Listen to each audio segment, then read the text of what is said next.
yourself. Possess the power of Thor. No. Come!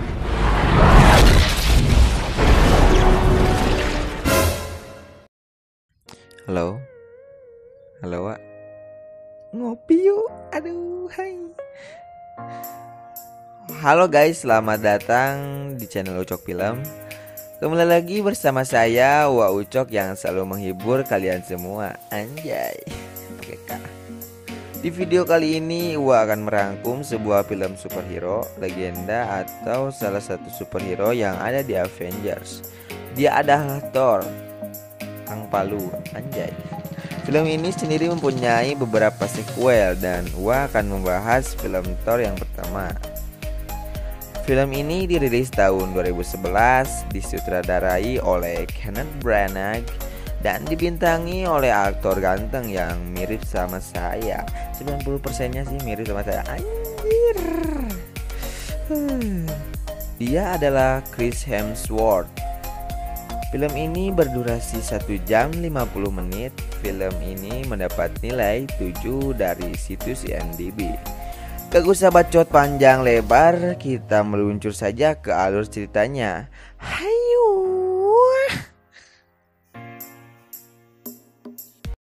Film dimulai kilas balik pada tahun 965 Masehi di Tonsberg, Norwegia, di mana terjadi perang antara Raja Asgard, Odin bersama prajuritnya para Asgardian yang melawan pasukan para raksasa beku dari Jotunheim yang dipimpin oleh rajanya bernama Laufey. Untuk mencegah Laufey dan pasukannya yang ingin menghancurkan 9 alam di jagat raya yang dimulai dari bumi, para Asgardian akhirnya dapat mengalahkan mereka dan juga dapat mengambil sumber kekuatan mereka yang bernama Cascade of Ancient Winter.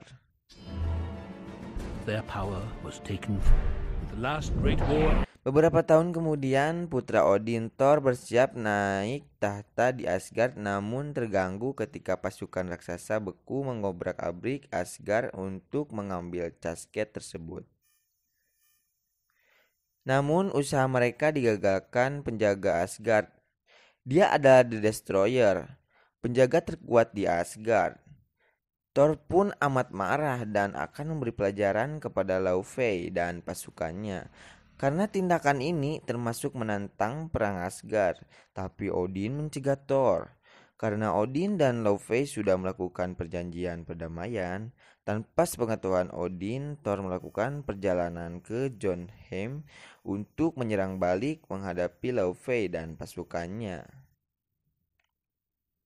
Thor yang didampingi oleh saudaranya Loki, teman baiknya Sif, dan 3 kesatria Asgard, Volstagg, Fadral, dan Hogun. Mereka pun berangkat. Sesampainya di jembatan Bifrost, jembatan ini adalah jembatan yang menghubungkan Asgard dengan 9 planet yang lain. Mereka pun bertemu penjaga Bifrost. Dia adalah Heimdall. Heimdall pun membukakan gerbang menuju Jotunheim.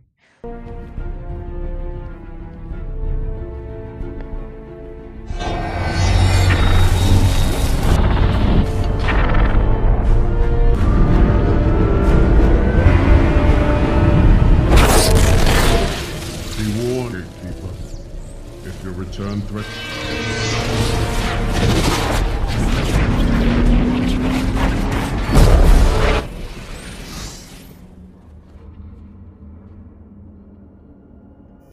Thor dan kawan-kawannya pun bertemu dengan Raja Laufey dan pertempuran pun tak terelakkan. People get into Asgard. Know who you are. Run back home, little prince.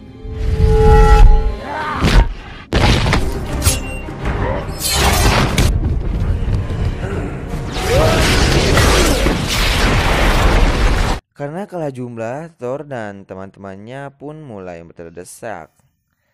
Teman-teman Thor mundur tapi tidak dengan Thor, karena dia seorang dewa dan tukang kampak. Bukan kampak, goda maksudnya gitu. dan penerus tahta kerajaan juga, Thor pun mencoba melawan para raksasa beku sendirian. Tapi tiba-tiba datanglah Odin untuk menyelamatkan mereka semua.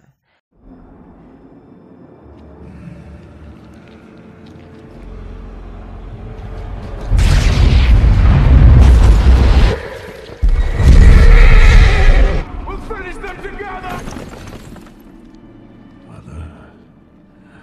Fee, end this now. These are the actions of a boy. Treat them as such. Atas tindakan arogan yang dilakukan Thor tersebut mengakibatkan pecahnya perang kuno yang sudah lama berakhir. Sebagai hukumannya, Odin mengambil semua kekuatan Thor dan mengasingkannya ke bumi untuk menjalani hidupnya sebagai orang biasa. Through your arrogance and stupidity, you've You're idle! You're unworthy! I hold it all, Father! Cut you! Worthy shall possess the power of Thor. Namun di bumi Thor masih memiliki senjata pemberian ayahnya, Mjolnir. Sebuah palu godam yang sebelumnya Odin telah memantrainya hanya bisa digunakan jika Thor layak menggunakannya. Setelah itu di New Mexico, ilmuwan bernama Jane Foster bersama asistennya Draci Lewis dan mentornya Dr. Eric Selvig tiba-tiba menemukan dan menabrak Thor. Mereka pun langsung membawanya ke rumah sakit. Sementara palu Mjolnir yang dibuang Odin bersama Thor ditemukan salah seorang warga setempat dan mencoba mengangkatnya, tapi kita kuatin. Tapi tidak bergerak sedikit pun guys, diangkat sama si warga tersebut. Di sisi lain, Jane Foster dan timnya menemukan fakta bahwa orang yang tadi mereka tabrak ada kaitannya dengan lubang cacing yang mereka teliti selama ini. Mereka pun bergegas menjemput Thor. Tapi Thor sudah tidak ada di sana. Saat di parkiran, lagi-lagi Jane Foster menabrak Thor. Lalu palu Mjolnir menjadi pusat perhatian para warga setempat dan dijadikan bahan permainan untuk saling mengangkatnya secara bergantian. Mau siapa saja juga yang ngangkat, yang warga biasa mah gak akan bisa tuh. Itu mah khusus Thor yang angkatnya juga, dan si Captain America yang bisa teh. Dan siapa lagi sih yang bisa teh? Aduh gak tahu kita. Secara bersamaan, hal ini langsung mendapat perhatian pemerintah oleh seorang agen S.H.I.E.L.D. yang dipimpin oleh Coulson. Loki akhirnya menemukan fakta bahwa dirinya sebenarnya adalah anak Laufey yang diadopsi oleh Odin setelah perang berakhir. Odin yang mengalami stres akan hal itu dan juga atas pengasingan Thor, dia pun jatuh terlelap dalam tidur Odin yang memungkinkan dia takkan dapat bangun lagi. Lalu Thor mendengar kabar bahwa ada sebuah satelit yang dijadikan bahan permainan oleh para warga. Thor yang mengetahui bahwa itu bukanlah satelit, melainkan pala Mjolnir. Pala Mjolnir blok. Anjir. Thor pun mencoba mengambilnya. Di sisi lain, Coulson pun segera menyita dengan paksa data-data yang diperoleh Jane tentang lubang cacing yang ditinggalkan oleh Thor di bumi. Dan riset bertahun-tahun Jane pun hilang seketika. Setelah Thor menemukan lokasi palu Mjolnir tersebut, dia berusaha untuk mengambilnya dari fasilitas yang segera dibangun oleh S.H.I.E.L.D. Dengan kekuatan seadanya, Thor mampu mengalahkan sebagian pasukan S.H.I.E.L.D.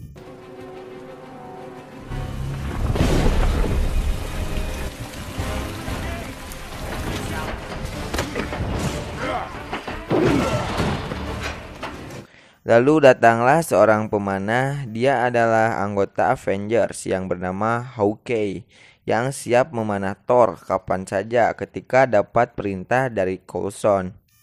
Tapi Coulson ingin melihat dulu apakah Thor mampu mengangkat palu itu. Namun Thor menemukan dirinya tidak mampu untuk mengangkatnya dan palu itu tidak bergerak sama sekali.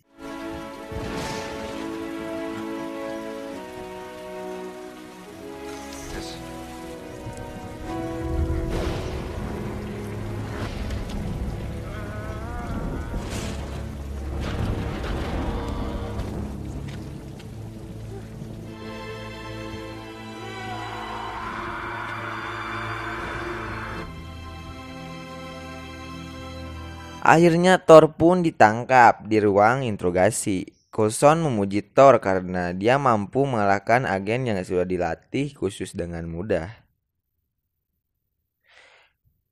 Ketika Coulson keluar, tiba-tiba datanglah Loki yang memberi kabar bahwa ayahnya Odin telah meninggal.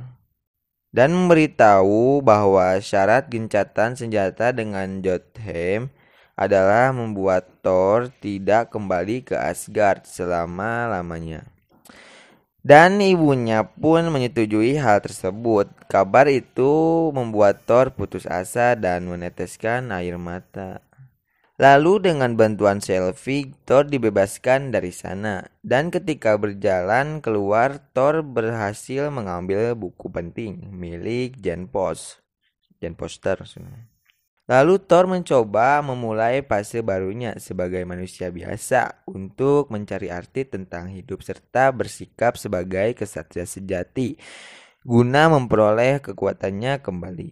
Di saat itulah Thor mulai mengembangkan kisah cintanya dengan Jane Foster.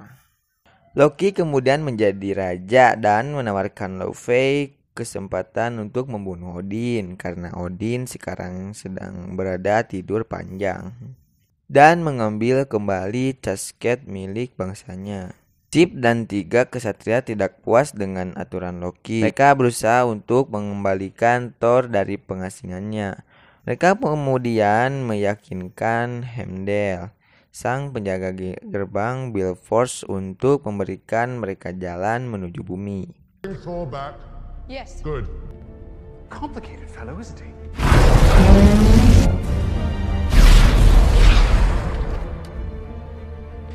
Lalu Coulson terkejut ada sebuah gerbang besar yang turun ke bumi dan itu disebabkan oleh Sif dan ketiga temannya. Mereka pun mencoba mengeceknya. Di sisi lain, Sif dan ketiga kesatria Asgard bertemu dengan Thor. Lalu Jane, Sylvie, dan Rachel hanya menghulang saja melihat keempat teman-teman Thor dan masih tidak percaya bahwa Thor ini benar-benar seorang putra petir. Teman Thor pun memberi kabar bahwa ayah Thor, Odin, masih hidup sampai saat ini. Mengetahui rencana mereka, Loki mengirim destroyer ke bumi untuk mengejar mereka dan membunuh Thor. Dan destroyer berhasil turun ke bumi. Was somebody else coming?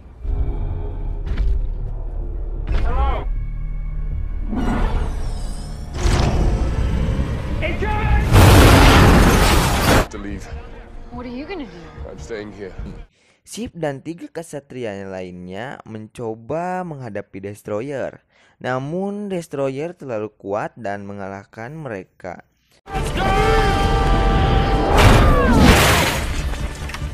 Wait!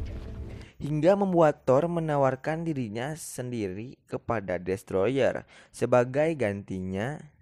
Lalu Thor pun berjalan mendekati destroyer dan berkata kepada Loki, "Adik, apapun kesalahanku, apapun yang membuat kau seperti ini, aku menyesalinya.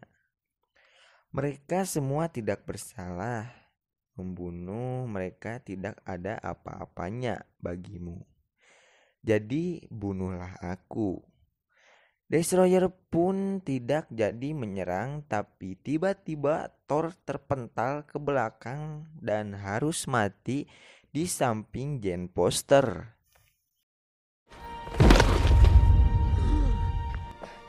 It's over.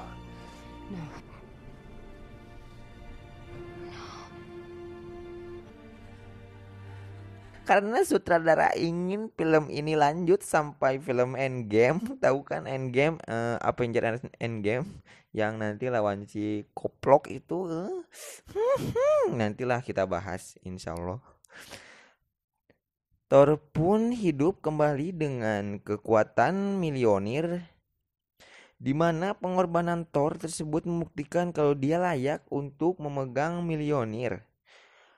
Palu pun kembali kepadanya, memulihkan kekuatan lengkap dengan baju tempurnya. Lalu Thor pun berhasil mengalahkan Destroyer. Mantap bos, Palu Godamna kembali. Uhui.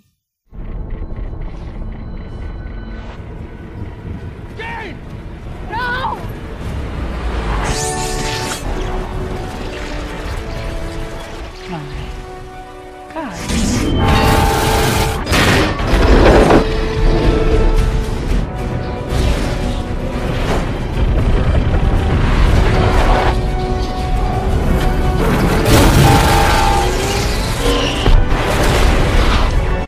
Thor dan keempat kawannya pun pergi menuju Asgard dan Thor berpamitan kepada Jane sambil bertukar ciduh.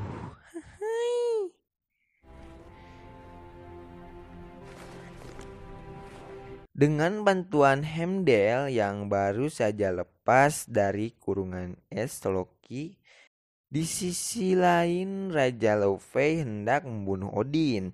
Tapi tiba-tiba Loki datang membunuh Laufey. Ternyata Loki hanya ingin dianggap sama oleh keluarganya. Dia cemburu kenapa tahta kerajaan diberikan kepada Thor. Loki pun berencana ingin menghancurkan planet Jotunheim dengan menggunakan Bifrost. Lalu Thor pun datang dan mencoba menghancurkan Bifrost. Tapi Loki menghadangnya dan pertarungan kakak beradik pun tak terelakkan. You've done this To prove to father that I'm good. Now fight me. You never wanted to be your equal.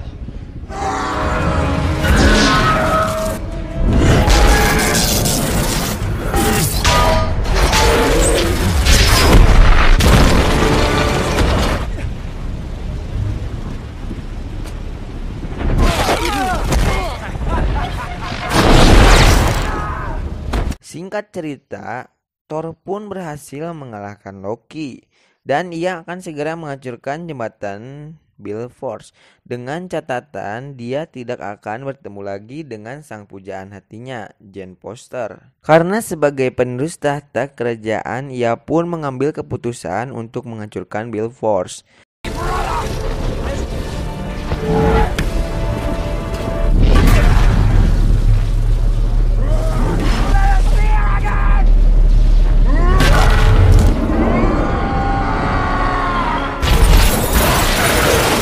Saat terjadi ledakan, Odin pun datang dan menyelamatkan Thor. Loki yang ingin diakui oleh ayahnya malah berbanding terbalik. Ayahnya mengetahui semua perbuatan Loki. Selama tidur panjangnya, Loki pun melepaskan genggamannya dan jatuh ke ruang dimensi luar angkasa. Loki, no.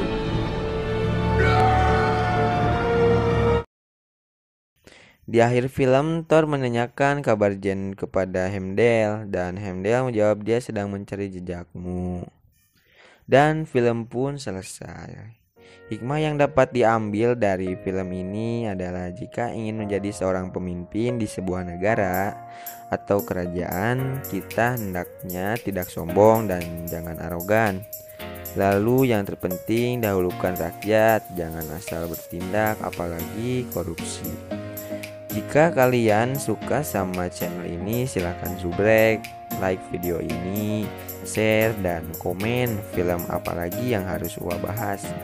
Ua Ucok pamit undur diri, see you para Asgardian.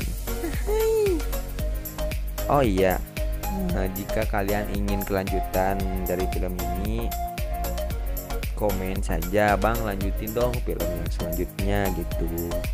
Oke, dadah.